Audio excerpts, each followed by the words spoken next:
Hello, and welcome back to Extracurricular Activities. We are, I don't know, gonna fix the door, I think? Yes, Richard is here. We will be fixing Dorkun. You led Richard to the kitchen and took down the bag you had taped over the broken window. I can handle this, no problem. I'll have to take off some of the molding so I can slide new glass into, in and put the molding back on. It won't be too bad. Let me get my tools, and I'll get started. Highs is open for a couple more hours, so I'll have time to get what I need. Oh, Richard, welcome to my home. Thanks, Harry. Looks like there has been a little accident here. Yeah, it was a bit of a freak accident. Do you think you could fix it? I can, so just leave it to me. I'm gonna grab my tools and get it started. I'll just have to buy some sealant and a new glass pane after I measure the spot for it. I'll give you some cash so you can get what you need. Sounds good. I'll be back in a minute. I don't suppose you told him what really happened, did you? I didn't. There's no need to cause anyone else to worry. Alright, we'll continue to keep it to ourselves. You don't think it'll take him too long to do this, do you? I don't think so. Maybe an hour or so. Okay. I'm feeling really drained, so I'm thinking an early bedtime is in order for today. I'm with you on that. Give me like 15 minutes to get the pane measured, then I'll run to the store. I'll go ahead and get some money for you. I really do appreciate you doing this. It's one less thing I have to worry about tomorrow. Don't mention it. We owe you big time. We really do. I have some ideas on what you can do for me. What's that? We'll talk about that after I'm done. For now, let me get to work. I know exactly what's going on in that head of yours. Well, I wonder what he has in mind. Nothing good, knowing him. We'll find out soon, I guess. I'll go get the money for him, and then we'll just wait until he's done. Okay. Harold left and joined you again on the couch after a few minutes while Richard did his work. Like he said, it wasn't long before he was leaving to buy the supplies he needed to repair the window. As soon as he was gone and the door was locked, Harold sprawled out across your lap again. You went back to patting his head, like you were doing before Richard arrived, and not even 5 minutes passed before he was asleep and snoring softly. Oh, Harold, you weren't kidding when you said you were drained. His fur was soft from his recent shower, and stroking your fingers through it left you feeling calm. You zoned out from everything around you while you looked down to him. He looked so peaceful at the time. After a little bit, you heard him inhale sharply through his nose, and his face shifted to a more pained expression. His whole body jolted, and his eyes flowed open, scanning frantically around the room before settling on your face. He sighed and nuzzled into your hand, stroking over his snout. Mr. Josh. You okay there, Papa Bear? You dozed off for a little bit, and you just started, and you jumped yourself awake. I was having a nice dream, but things turned out sour quickly. We were back at the amusement park on the Ferris wheel, but suddenly Deanna was there, and she was pushing us out of the seat and on top of the wheels. I guess I woke up before we hit the ground. That must be why you woke up like you did. Well, you're here with me and everything is fine. He rolled onto his side, burying his face into your stomach and hugging you around the waist. He sighed deeply and blew hot air through your shirt. I guess Richard hasn't gotten back yet. Not yet. I don't think it'll be much longer, though. If you want, you can go ahead and go to bed, Harold. I can wait until he's done, then I'll join you. Not in my house. I need to be around. We can sit in the kitchen with him while he fixes it, and that'll help keep me awake. Sure. You scratched over his back, and he growled into you, giving you another tight squeeze. You like this? It feels so good. I'll do it some more though, when we get back to bed. A perfect way to be put to sleep. Yeah, okay. I don't want to move. You don't have to. I'll go let him in. You slid from under the bear, leaving him face up on the couch so you could let Richard in. Welcome back. You got everything you need? Sure did. Give me about 30 minutes and it'll be as good as new. You look over at Harold on the couch, then back to you. He okay? He's just tired. It's been a long day. Gotcha. That big old butt's a nice sight, huh? Always is. Bet it feels as good as it looks, doesn't it? It sure does. You're gonna have to let me cop a feel on one of these days. That's not up to me. You'll have to ask him one of these days. Just not today. Hey, if you've given me permission to ask, you better bet I will. Time to go take care of that window. Let him know he could just leave it to me. He can chill in there while I work. Did you hear that, Harold? He leans against the couch and turns his head towards you. I didn't. I'm a little out of it right now. He suggests you stay here and relax. He'll take care of the window. I'll go keep him company, so you stay here. Well, okay. I think I'll take you guys up on that. Just stay here for now. Good bear. He leaned down and kissed him on top of the head, then gave his ear a scratch and left to talk with Richard. Richard was at the door with it wide open, and he had a variety of tools and other items strewn about on the floor beside him. How are things looking with the door? Just fine. I was just scraping off the rest of the old sealant, so I just need to put in the glass with a new sealant and reattach the molding. It really won't take me long to finish. Then I'll leave you guys to enjoy in your evening alone. I think you need some good TLC. You can handle that, can't you? I'm sure I can. Attaboy. Just make him lie back on the bed. Have him close his eyes and then go to town on him. I think he just needs some rest. That'll help him too. I bet he'd sleep like a baby if you make him blow his load before bed. Christ, Richard. What? I know I would. It's a relief to say these kinds of things without worrying about Maria hearing it. She's a good woman, and I don't need to hear me. They don't need to hear me talking like a dirty perv. And that means I have to hear it? Yep. I wonder if Harry'd react the same way as you are. His face would turn about 10 shades of red, and I don't think he'd be able to even look at you. You guys are so vanilla. It's so cute. It's a totally different story when we're in the bedroom. Oh, really? How so? Richard was grinning, but he never stopped working on his task while he talked. That isn't any of your business. Ah, come on. You gotta back up that claim. Is he a beast in the sheets, or is that your job? I can see both of you guys doing either way, really. I'll just say that I can do things for him that his ex would never be able to do. That's what I like to hear. I bet that bitch didn't know what she was doing with him. You've got that right. She has no idea how to treat that man. Clearly, she lost out big time. She sure did. I bet she never got him to make the noises I've gotten him to make. Then there's that satisfying roar when he's done that makes me tingle, and the look on his face when your voice trailed off, and you felt your face lighten up. While you were... Never mind. I was getting a little carried away. What? You're not just gonna leave me hanging. What'd you do to him? Never mind. I almost forgot I was talking out loud to Richard there.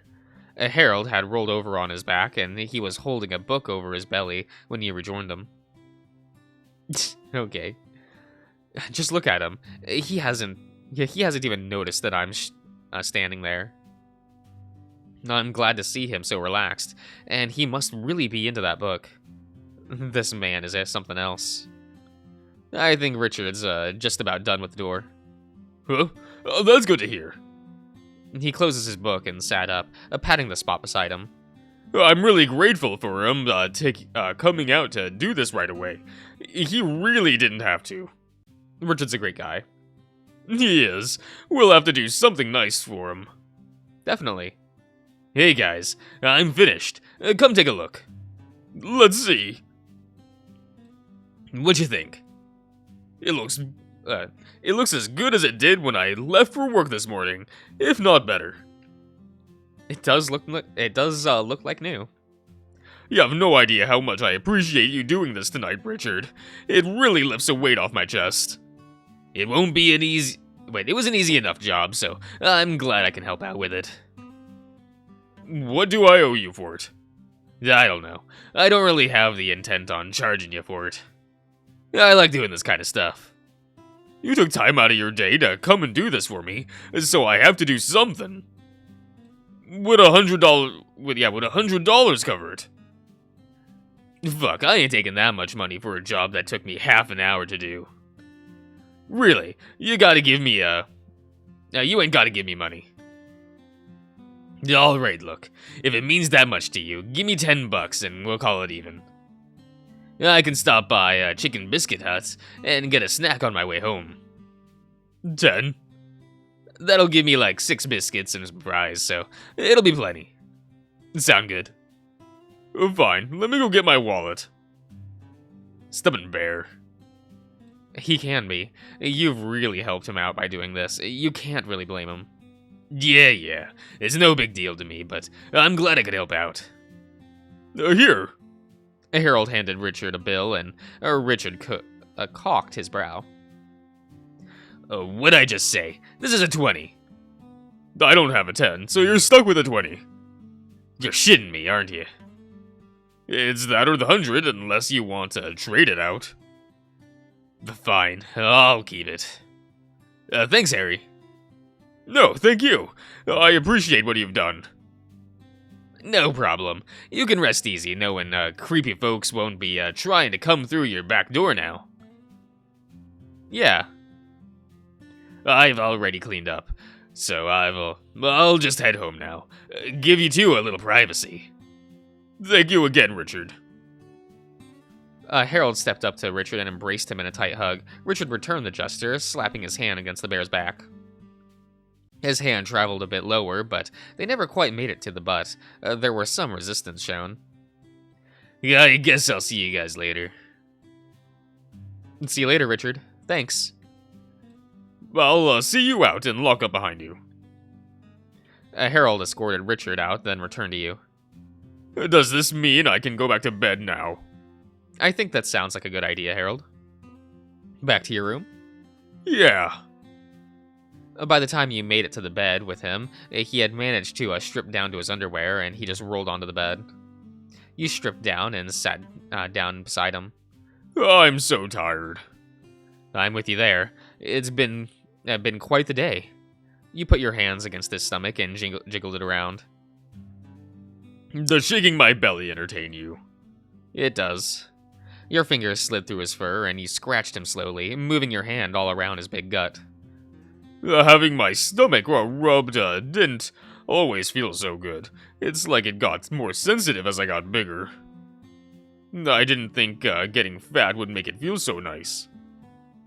The furry trail leading from his underwear urged you to follow it, and you swirled your finger around at the golden fur before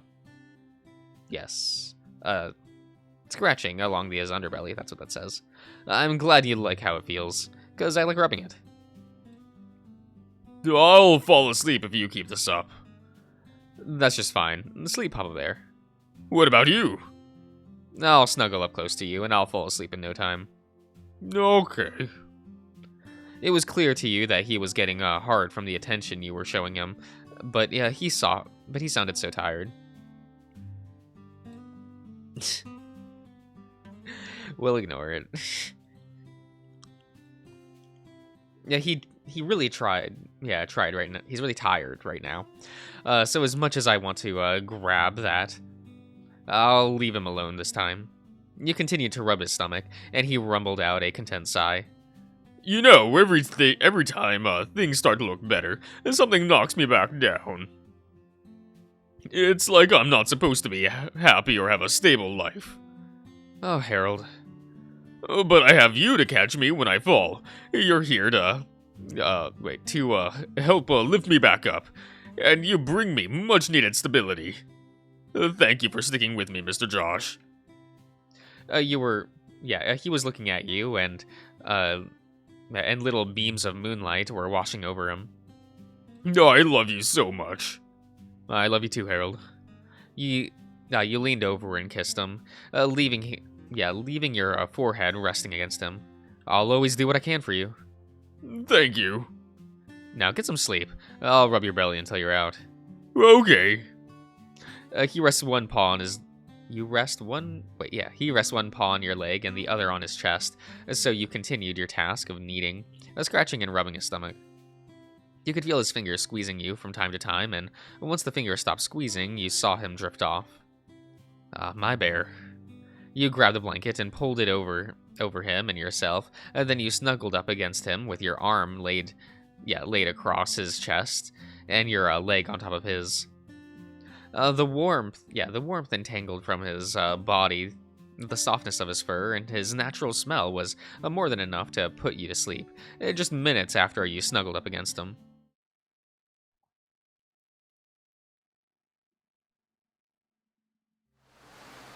Yeah, okay. Hey, Papa Bear, you need to get ready for class. We don't need anyone questioning where you're at. You were met with a silence from the big lump under the blanket. I didn't want to get up either, but you kind of have to. Silence. Papa Bear? You took him for around a minute, and he still didn't respond. Okay, you can stop pretending to be asleep now, Harold. You're gonna be late if you don't get up. You shook him again, but that's when you noticed the empty pill bottle in his limp paw. A panic gripped your chest, and you shook him harder. Harold, come on, wake up. You gotta get dressed for class. This isn't funny.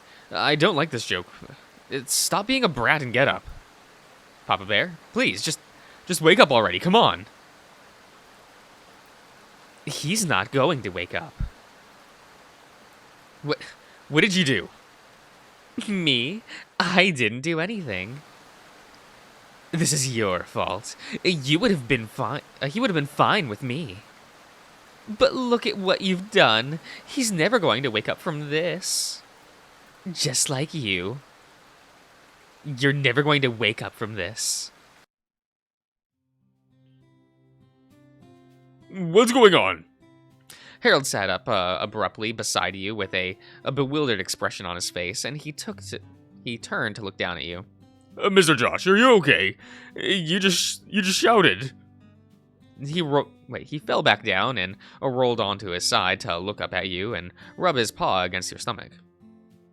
Sorry, Harold. It's okay. Did you have a bad dream? Yeah. Did you have one about Deanna too? She's the reason I woke up. She had lunged at me with a knife, but that's the start of. But the start of the dream was worse. How did it start? Wait, you're crying. What happened? Sure enough, you felt a tear running down your face, and you brushed it away quickly. I didn't even realize it. He pulled you closer and nuzzled against your head. Baby bear, everything is okay. Just tell me what happened. Yeah, sure. It was time to get ready for school, but you wouldn't get up.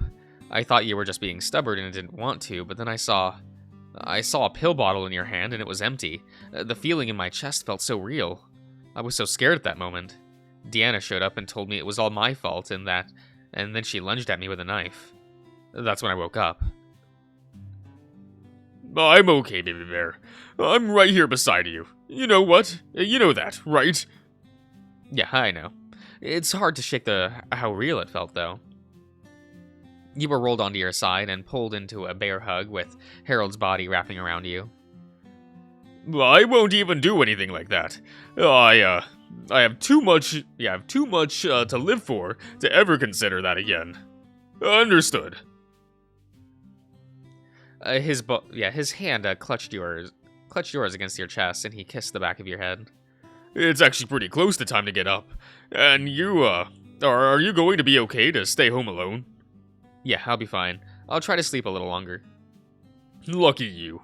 I wouldn't mind staying in bed a little while longer, but I have classes to teach. You stay here as long as you need to, okay? You have a key, so if you leave, you can lock up if you do. Alright, thanks, Harold.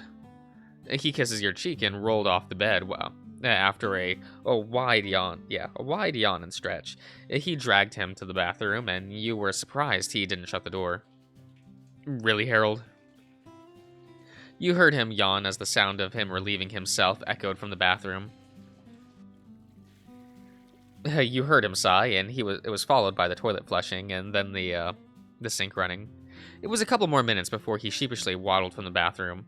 Alright, I'm going to end the part here, everyone, so I'll see you around.